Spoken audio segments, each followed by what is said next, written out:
திருவள்ளூர் ரயில் நிலையம் அருகே diesel crude oil ஏற்றி சென்ற சரக்கு ரயில் தடம் புரண்டு தீ விபத்தில் சிக்கிய நிலையில் ரயிலில் இருந்த டீசல் சிதறி அருகில் இருந்த 25 அடி ஆழ கிணற்றில் விழுந்ததில் தீ அங்கு பரவியது.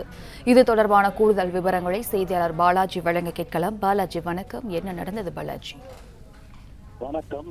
இன்று அதிகாலை மணலி ஐஓசிஎல் பகுதியிலிருந்து டீசல் மற்றும் பெட்ரோல் ஏற்றிக்கொண்டு 52 டேங்கர்களை ஏற்றிக்கொண்டு வந்த கூட்ஸ் சரக்கு ரயிலானது திருவள்ளூர் அருகே சுமார் ரயில் நிலையத்திலிருந்து 200 மீட்டர் தொலைவில் தண்டவாளத்தில் தடம் புரண்டு 17 பெட்டிகள் தடம் புரண்டு தீப்பற்றி எரிந்தது. இதில் இருந்த வெளியேறிய டீசல் மற்றும் பெட்ரோல் ஆனது அருகில் இருந்த சுமார் 25 அடி ஆழ கிணற்றில் நிரம்பி தற்போது அந்த கிணறு முழுவதும் தீப்பற்றி எரிந்து வருகிறது.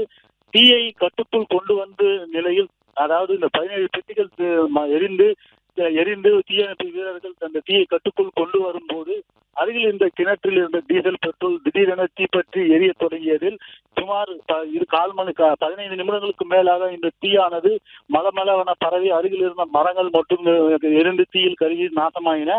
உடனடியாக தீயணைப்பு வீரர்கள் அந்த கிணற்றுக்குள் அமிலம் கலந்த, அதாவது ரசாயனம் கலந்த நுரையை பீச்சி அடித்து தீயை கட்டுக்குள் கொண்டு வந்தனர்.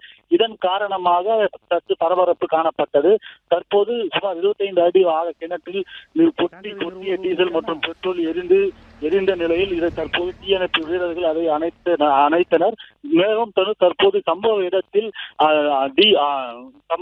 தீயணைப்பு வீரர்கள் 90% தீயை கட்டுக்குள் கொண்டு வந்த நிலையில் தற்போது ஊழியர்கள் அதற்கான பணிகளை மேற்கொண்டு வருகின்றனர்.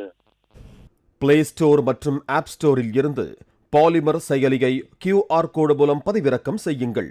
செய்திகளை உடனுக்குடன் பெறுங்கள்.